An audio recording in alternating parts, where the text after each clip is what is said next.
one of the things I know I personally struggle with is the idea or the concept of purpose, calling, and then how does that fit into career? How does that fit into business, etc.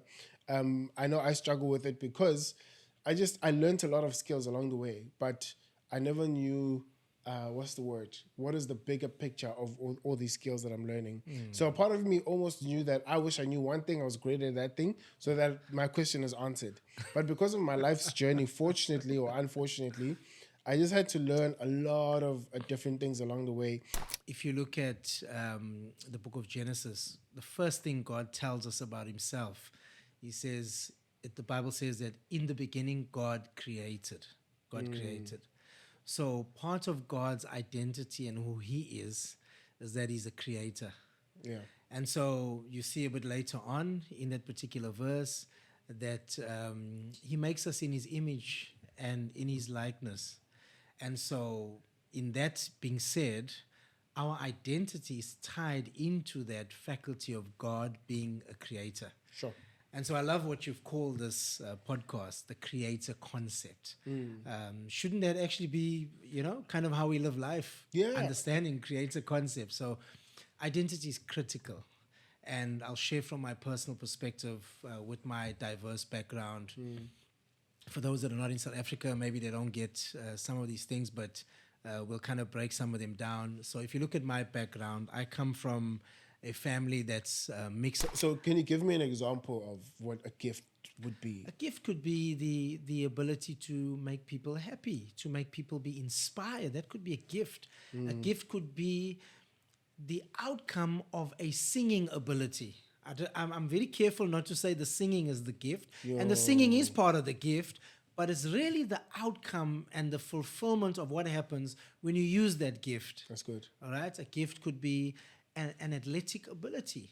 But what can you do with that gift to actually impact humanity? So that's a gift. That's the gift part. That special ability. That one thing that only Mawanda can do on this earth. All right, welcome to the Creator Concept Podcast, and today I am extremely excited to have somebody that I personally call a mentor. Today we have Bradley Hlubi, and we're going to be discussing the idea of identity, purpose, calling, and how it fits into the bigger picture of what you are doing. Now, Bradley Hlubi is an expert in the health and safety field who's worked for multiple multinationals, but he's also a coach, a leader, person who's very involved in the corporate space and also the community. Well, Bradley Hlubi, welcome to the podcast. Hey, great to be here, Mawanda. Thanks for having me. Oh, yeah, man. Really excited.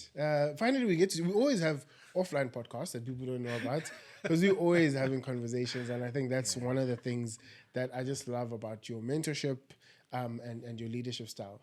Awesome, man. I very often enjoy the conversations. Sometimes you ask questions that are like out of this world, man.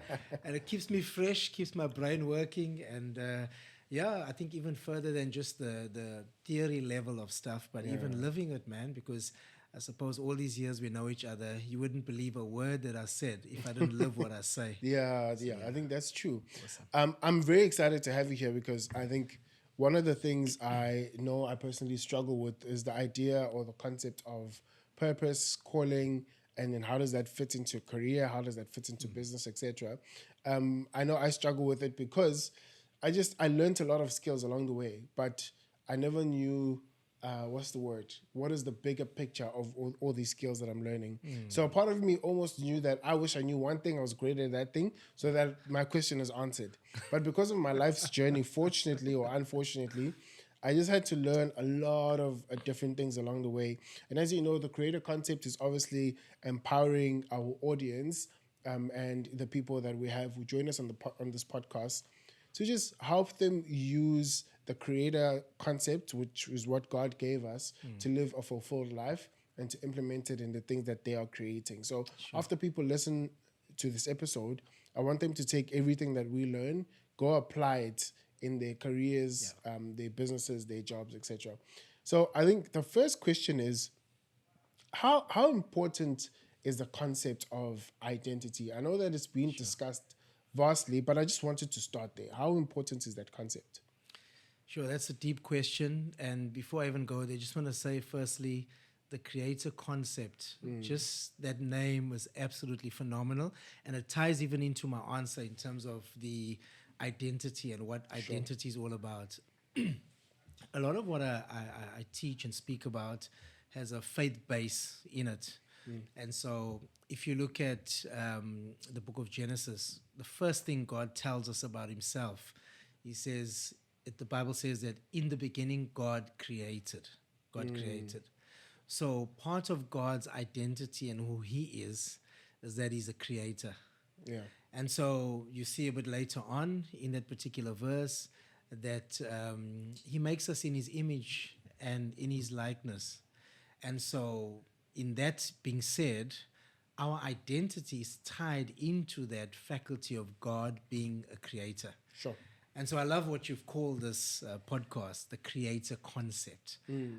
Shouldn't that actually be, kind of how we live life? Yeah. Understanding creator concept. So identity is critical.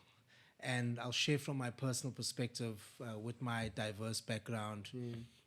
For those that are not in South Africa, maybe they don't get some of these things, but we'll kind of break some of them down. So if you look at my background, I come from a family that's a mixed race family. Sure. And with a South Africa that we have that's got that terrible past of where there was no diversity, where there was oppression to a majority group, a minority group. And so I'm a product of some of these mixings within the different cultures. Sure. And so identity played a very, very big part of who I am in terms of my challenges. So I'll just give an example. There's places where I wasn't black enough, and I ended up in spaces where I wasn't white enough.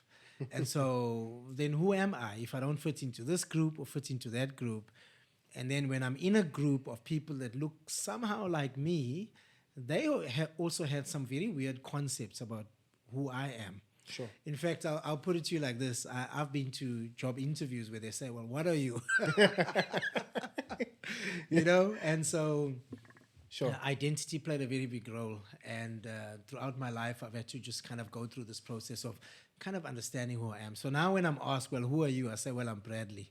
Yeah. And that's kind of the profile that you got to put into me. But it was absolutely phenomenal on my journey of discovering who I am. And I wish I watched this podcast, to be quite honest, to hear some of these things. But it was quite phenomenal on my journey, just discovering who I am and understanding that people are probably much more than what is at surface level. So identity is critical, because if you don't have identity, you will do stuff to try and discover your identity and potentially be portraying an identity that was put onto you by a certain group. Sure. And then you find yourself in the chains and the prison of an identity that you maybe not. That's good. And so you could never discover your purpose. You could never build your career in the way that you want to build it. You could never build your business without having clarified those aspects of identity. Sure, that's good. I think that's all powerful, because then there might be a lot of people who are living someone else's life simply because they're not walking in their true identity of who 100%. They are created to be fully. And I think, that's such an interesting concept, because then unless you know the concept of identity, then you also don't know that you might be living someone else's life, and you might be walking in someone else's shoes. And I think it's such an important thing. 100%. Which, brings us to the bulk of the conversation that I want to speak about. Also, sorry, when you speak of identity, I had this thought the other day that we often say that you need to find your identity, but we often don't give people the places or the ways in which you find your identity. I think what I found for me is that identity has to be a blueprint that is a mirror at which it gives you some form of resemblance of, okay, this is what I'm striving towards. Yeah. Because if someone just says, find your identity, and it's like, okay, where? Yeah, good point. Yeah, so I think I always bring it back to the spiritual aspect. Yeah. That I think the best place for one to model their identity is after what is left behind when this earthly body is gone, which is your spirit. And now it's up to you to see, where do you find that blueprint from a spiritual perspective? What are your thoughts on that? Mawanda, that's a great point. when I was thinking through these things, I asked myself, for example, if you look at a product, a television, a toy, whatever the product is, who knows best what that product is, what it was made and designed for, Sure. what are its limitations and constraints, and what are its capabilities, except for the one who created the product. That's good. Yeah.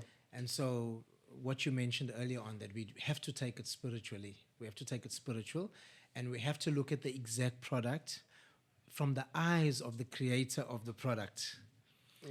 And so, from a spiritual perspective, God is the one that made you and I, and He put us in this body, because you alluded to the fact that when all of this is gone, what's left is the spirit.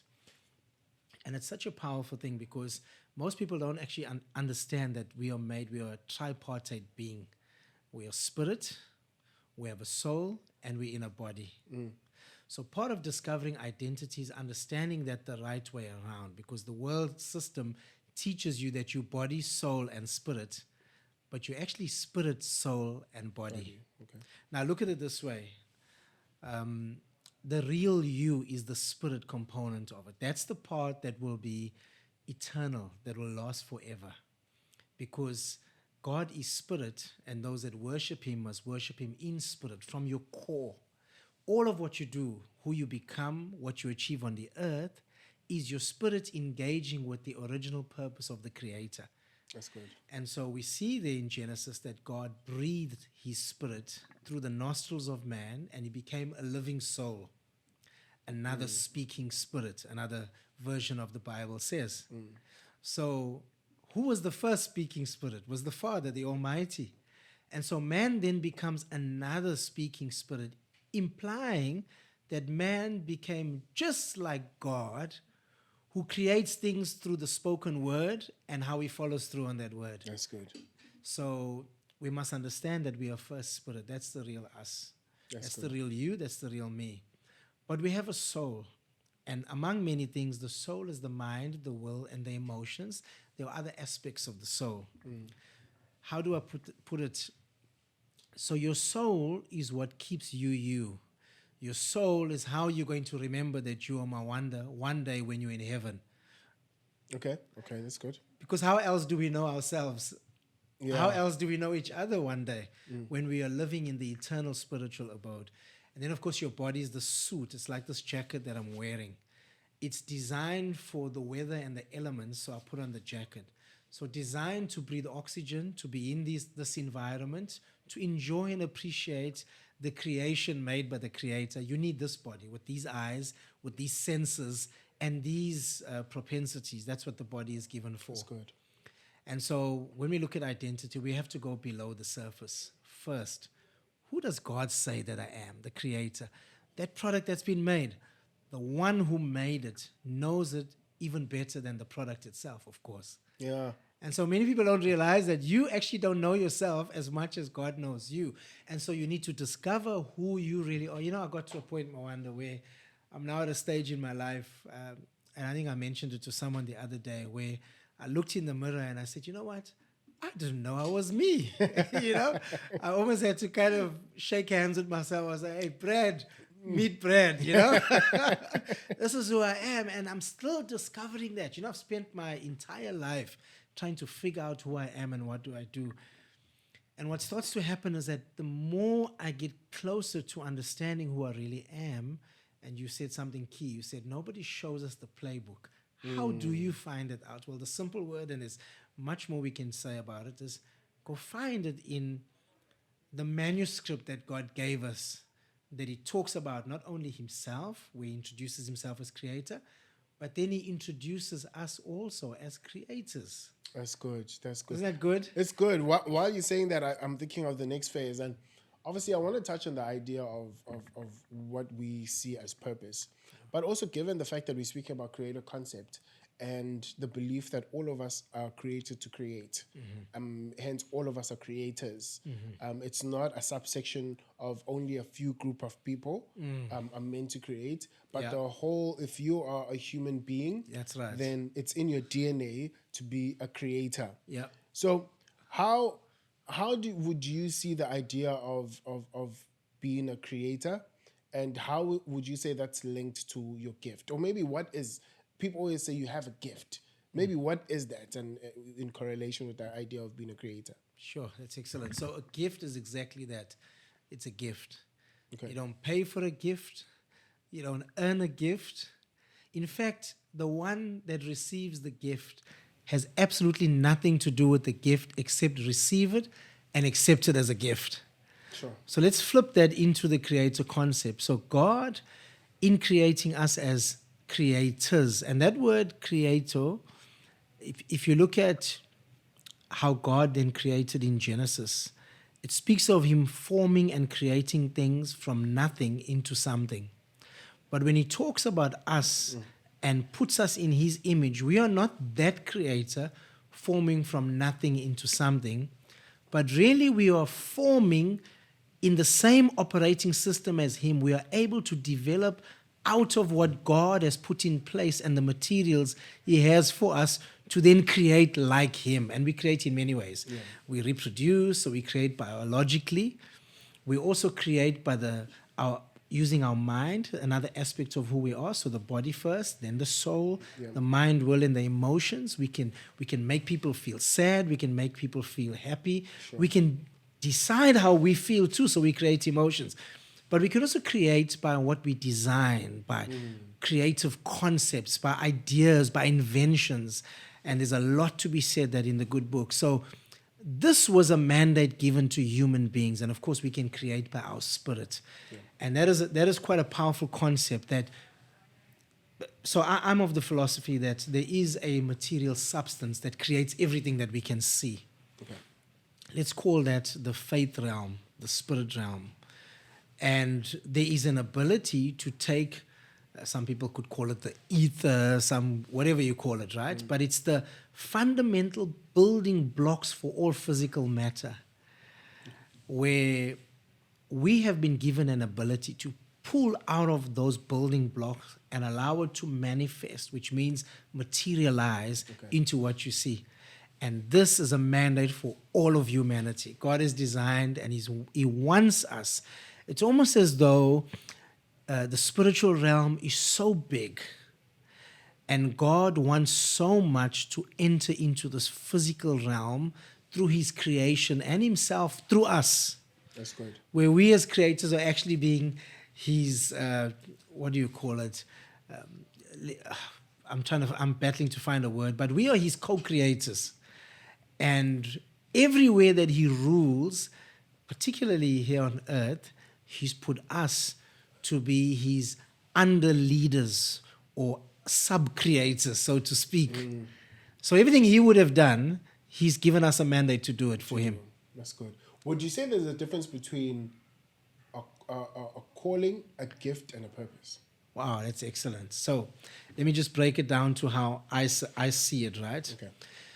Your gift is that special ability, as I mentioned earlier, that you didn't earn, you didn't buy it, but God felt that for his purposes on earth, which is to bless humanity and all of creation, which in turn expresses who he is, and then gives him glory.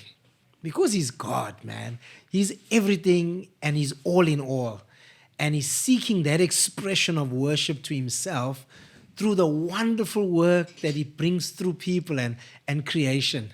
So your gift is that thing that God gives you to enable you to fulfill his purposes. So can you give me an example of what a gift would be? A gift could be the ability to make people happy, to make people be inspired. That could be a gift. A gift could be the outcome of a singing ability.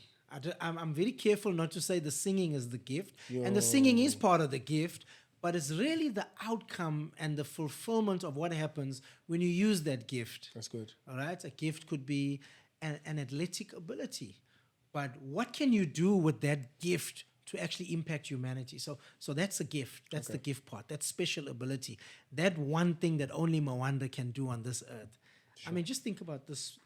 It's such a privilege. God, in all of his greatness and his wisdom, has something to do on earth to fulfill what I just said. Get worship, fulfill his glory, manifest himself, be seen in everything. And then he says, in order to do that, of all of my children in humanity, this one child, this son, Mawanda, I'm going to give him this to be able to do that. Sure. Isn't that awesome? That's good. That's a gift, right? And then what's the other two that you Calling mentioned? and purpose. Calling and a purpose. So let me put it to you this way. Purpose is the portion of God's purpose that's been assigned to you. Oh.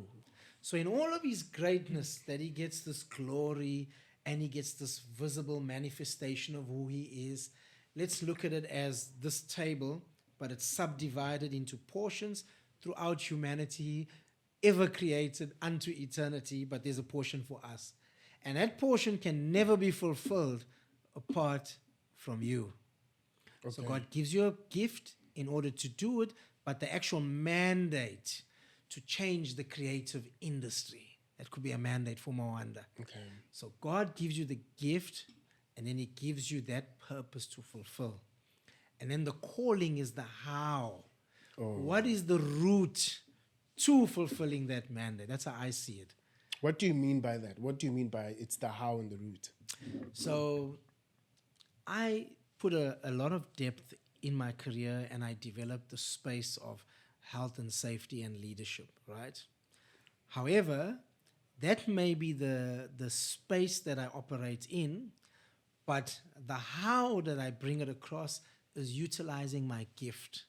And so I've learned then that even though I'm in this particular specialized industry, I actually deliver that ability through my leadership, through my charisma, through my ability to hear, to discern where people are and to engage with them at that level.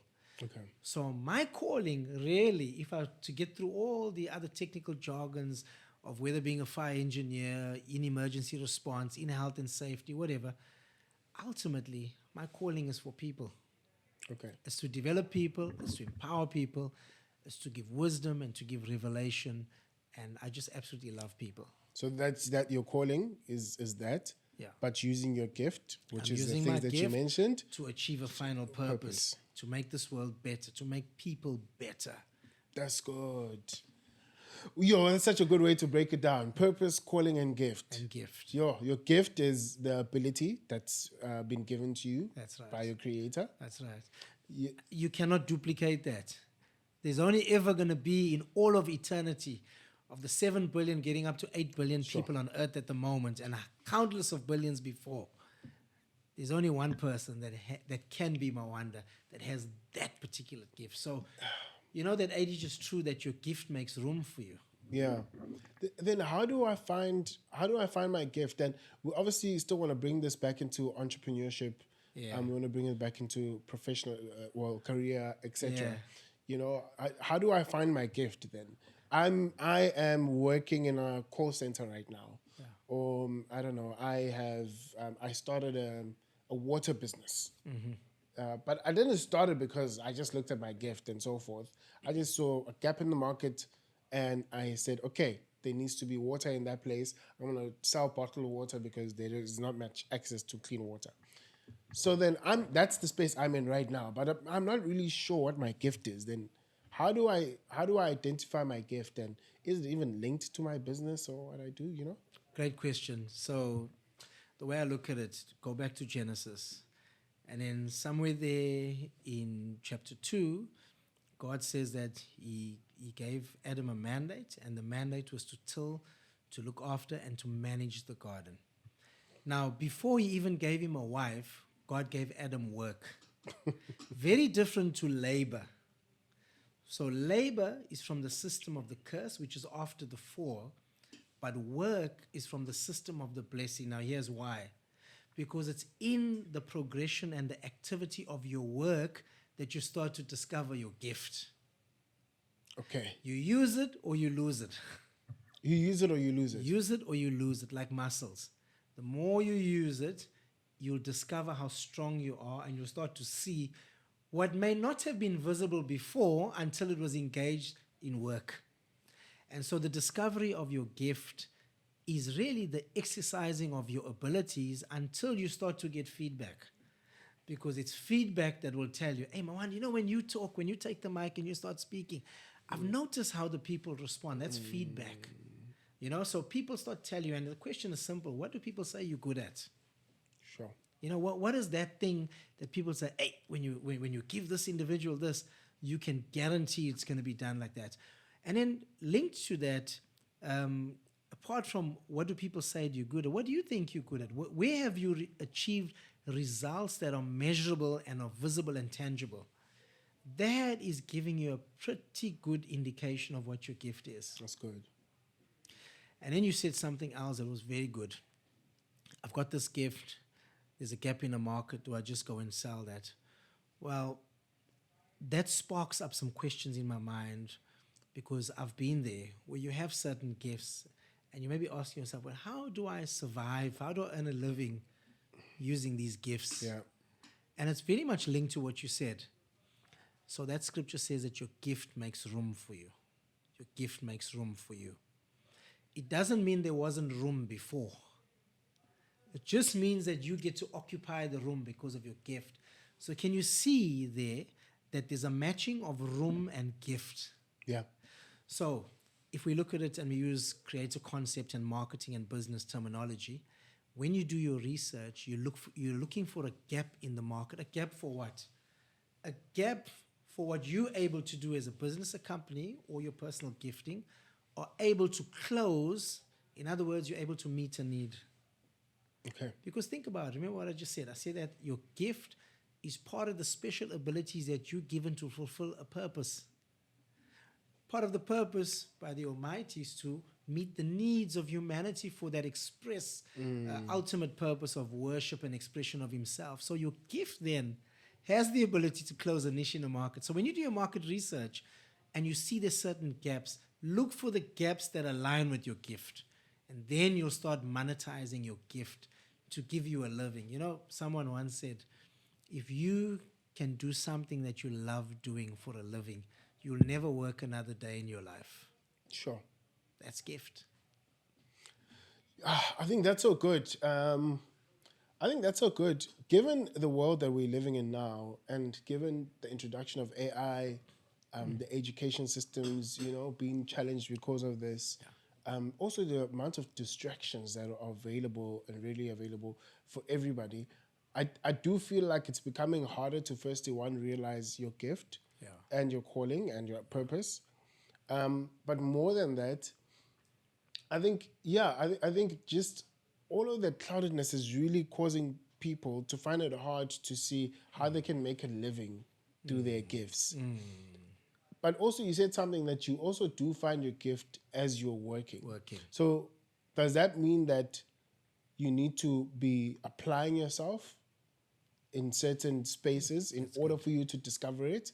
And maybe there's people who always say, some people are lucky, like my wife, she studied, as she was studying, they found that's her calling, but got straight into it, you know? And some of us have to figure it out over time, you know? Have to figure it out. Okay, is it this? Am I supposed to be the best videographer? Okay, maybe not. Am I supposed to have the biggest media company? Okay, am I supposed to be, you know? So how can you even now either start early if you have the opportunity, or I'm 35 years old, I'm already in a career or a job, but I'm not so fulfilled because I feel like I'm not exercising my gift. Can you still be in a career or a space and find your gift and apply it to that, or do you find that it usually moves you away from what you're doing? Sure, it depends on a number of things, right? So firstly, I want to just state this. Part of discovering your purpose is having a vision for your life, right? Okay. And number of questions you can ask, and I'll just wrap them up very quickly. What do you love? What do you love doing? What gives you fulfillment when you engage in that activity, or seeing someone else engage in it, or just appreciating something? What do you love? What do you hate? Because that's very linked to your purpose, because the reason that you hate it, because we don't hate things the same way, right? That's true. Some people hate certain things more than others. So it's kind of giving you a view on probably what they were called to do. And then if you were to just imagine your perfect life, perfect engagement in your purpose, just imagine that. And then in your imagination, you just fly into time, so many years ahead of time to when you're doing that. And then just kind of imagine, who am I with? What am I doing? What am I engaged in?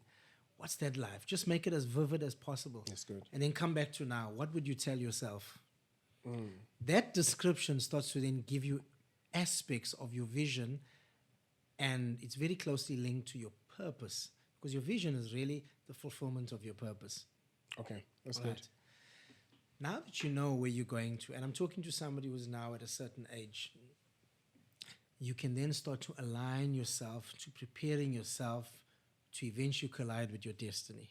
Now, let me give you an example, right? I've got 2 kids, 6-year-old and a 7-year-old, 2 boys, and we don't know what their gifts are. Talent-wise, sports-wise, athleticism, etc.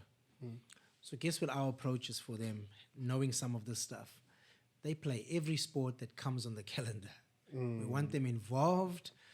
And what's starting to happen, and it's still very early days, but we've already seen certain aspects of their abilities, different strengths physically, academically, you know? We got the shock of our life when the school called us and we had an assembly and we discovered that our 7-year-old son gets the top marks in mathematics. We didn't know that. Sure. The other day, there's a song, I think it was Baby Shark. And then I started hearing Baby Shark. He's playing on the keyboard and he's playing by ear, you know, and he's self-teaching on the television. The other boy, I was standing with a neighbor and I said to him, just do 5 push-ups. And he does the push-ups and we chatting. A few minutes later, 51, 52, 53. I never knew that. So what I'm saying is that the working part of what I said is just trying out new things until you find that's kind of the best means. But of course, That's good. there's a difference between trying new to discover as opposed to doom scrolling and wasting time on the same. So people say that may get the illusion that they're doing new things when actually they are literally just wasting time. Sure. And so expose yourself to as many different exposures, because it's in the area of your exposure that you'd actually discover elements of your gift. Sure, that's good. I love what you're saying, that expose yourself, try out new things, and that's how you're going to discover your gift and your purpose. And I think if I have to do some introspection, I think I fell into the trap of putting a certain deadline for myself as far as when I'm 25, I want to be a millionaire. And I want to know exactly what my gift is. I want to be married and I want to have kids. But if you look at history, you find that between the ages of 20 to 30, you're trying out things. You're studying, you're having a part-time job, you're working in a small business so you can see how it operates. Yeah. And then hopefully by the time you get to 30, you kind of know that, okay, this is the direction I want to take. Then between 30 to 40, you go into a space, you apply yourself, you get the feedback, you learn as much as possible. And then most millionaires are actually made between the ages of 40 to 50. Yeah. Because that's when they knew exactly what they were called for. They could execute much quicker. They knew exactly what they were doing. They're not trying this thing out anymore. Yeah. They know that if the problem is somewhere here, they know where it is, at what time, at point 5.5, and I'm going to attack straight there. 100%. So, yeah, I think if I look at it for myself, I think I just really put so much pressure on myself because I grew up in the era of Facebook, Mark Zuckerberg, all of these new tech entrepreneurs, and these guys were young in college. There's so many examples. There's influencing, there's celebrities. People, learned these things young. And a part of me thought that it's supposed to be normal for everyone. And I'm not closing it up. I think it's very possible. But I do think there is a journey from the age of 20 to 30, 30 to 40, etc. And it can be accelerated. So I'm also not closing that up. But I'm just saying that I kind of felt like I failed between the ages of 20 to 30 because I'm like, I should have known exactly what this should be like. I can't believe I'm still figuring this thing out. And, I'm not sure about it. I've done so many different businesses, but only to find that that's exactly what I needed for the next stage. Yeah. Trying out I was a financial planner. I was in sales. I danced. I did DVDs. I learned how to film. I learned photography. But then I'm like, okay, for what? So I think I put myself in such a frustrating point, but not understanding that that is part of the journey. It's part of the journey. And it probably helped me better refine, Yeah. what it is and where I should be going forward. And you know what, Mawanda, I feel for this generation, because you mentioned there's a lot of social media influences. And so what this generation does, what's happening to this generation is that they're being told, find your gift, discover your purpose, find your identity. Let's talk about identity a little bit more. However, as social media is saying, find your identity, on the one side, on the other hand, they're actually telling you your identity. Sure.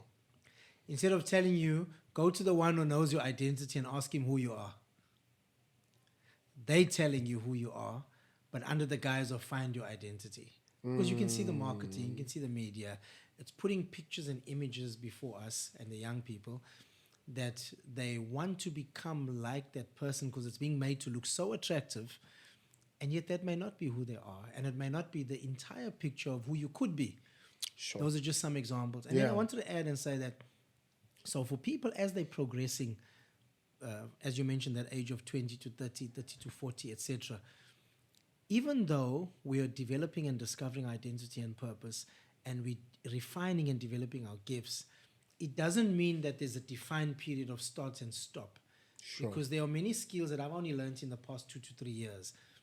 But one of the key skills, and we need to just be careful that sometimes we take things out of the area of skill. For example, I believe that the ability to adapt, it is a skill. It is something that you learn.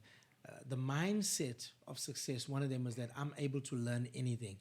Yes. So what happens is people actually think they get to an age where they cannot learn anymore, they cannot pivot, they cannot change careers, Sure. It's going to be too much. But they don't realize that you are learning new things on the backing of having learned so much already, which means your learning curve has then been accelerated tremendously. Sure. So stuff That's that good. would have taken at 5 years to learn, you can learn in 5 weeks at an older age because you've now developed certain principles, Just want to say this. The scripture says that your gift makes room for you.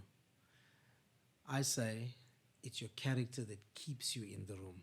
And that talks to your character traits that are going to ensure that when you've discovered your gift, you're able to push it through the finish line to walk into your purpose. That's good.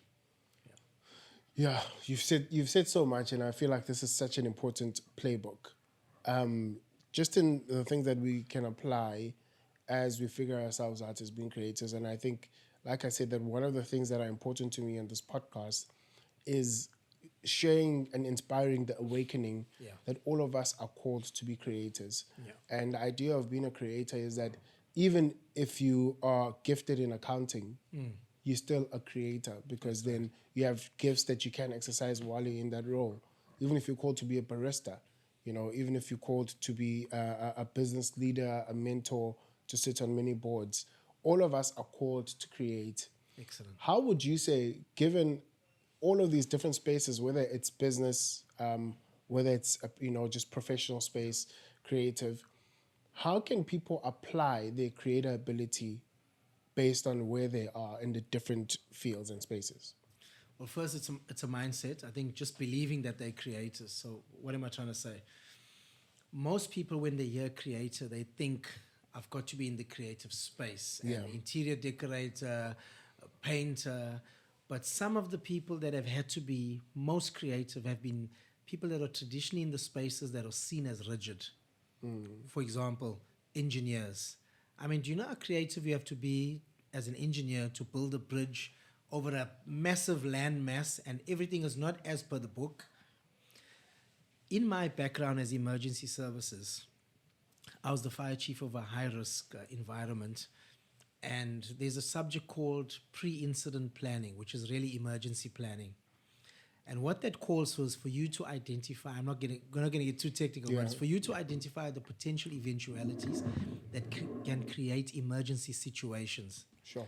Identify those things and then put in place plans. So it's very rigid, very systematic from a planning perspective. What I've discovered is that the more planning I do up front, when the fire alarm goes off and the real deal takes place, the more creative I can be in dealing with that emergency. That's good. Because I have a base with which to work from. I've got this body of knowledge that I can draw from. Hence why I say your gift makes room, but your character keeps you in the room. What do I mean? It's the disciplines around maintaining your gift, refining your gift, time management, discipline, exposure. But you cannot be exposed. People think exposure is just opening you up and putting you in a certain environment, but actually taking the time to research who are the people that I want to be like, that have a link to my purpose, and then exposing yourself to similar environments. I once heard someone say, if I see someone that's doing great things and I want to be like them, then I need to read what they're reading, I need to do what they're doing, probably even got to eat what they're eating. So take that time. That's part of your character. It's part of the structural aspects of developing your gift and ensuring that you push it through to the finish line. Sure. Yeah, this is so good. And I'm really excited that you're going to be a recurring guest because there's so much of topics I think I really love to bounce off with you on this one. But I think just as a major encouragement to everybody who's listening is really replaying this and I think using it as a playbook to really, because you gave so many nuggets with regards to the questions you should ask yourself, what things should you write down, and what gift, calling, and purpose means, and then how you can obviously apply it into your life. And I think that by walking that journey, that fuels innovation. And innovation is obviously a byproduct of being a creator because then it gives you the ability to then apply some of the principles or some of the things that you're learning for the concept of creating. And I'm a big believer in, especially in this day and age, building a personal brand, which is just simply documenting what you're learning, documenting what you're doing with the hopes that you're going to build a community of similar and like-minded people to who you are, who say, hey, I identify with Bradley and I like the journey that he's on and I want to learn from what he's doing. But as a byproduct of that, it also attracts the right audience, the right people, the right clients and the right customers that now you can start using your gift to serve. Because even though you put yourself on a journey to discover what your gift is, you're documenting it and you're showing people, as a byproduct of that, there's going to be people who are either going to say, hey, can we use your blueprint to identify our own gift in terms of the field that you're in? Yeah. Or we see that you've learned that and we think we like your personality, we love your character, and we'd love for you to be the one to come service us in terms of the need that we have. So that's what the creator concept is about, is how can you document the journey? And, that's why we teach with regards to how you use video, how you use podcasting, the power of conversations, and just different ways in which you can share the journey that you're on. Any final thoughts, just with regards to the conversation that we're having, the creator concept, purpose, gift, calling? Well, twofold. Firstly, this is an absolutely awesome topic. Love your title, by the way, as I said already. And so as a mindset, I think that the first thing is people need to believe that they are creators. That's good. And it's unreasonable for God to make you a creator and not give you the ability to create and bring to pass those concepts, those ideas, and whatever promptings he's given you, using your gift to serve humanity and to serve his ultimate purpose. So that's the first thing. It's the mindset that I'm a creator. And then number two, I just wanted to say that this is really awesome, Mawanda, what you're doing in terms of this podcast. You're empowering people. I'm going to go back and listen to this one Myself. because just some of the stuff that comes out of here, and I've been following you and watching what you're doing, and just want to encourage you and spur you on. You and that army that's working with you, following your podcast. Go out there, man, and just help change humanity and empower all of us. That's Thanks good. for that, man. Oh, thank you.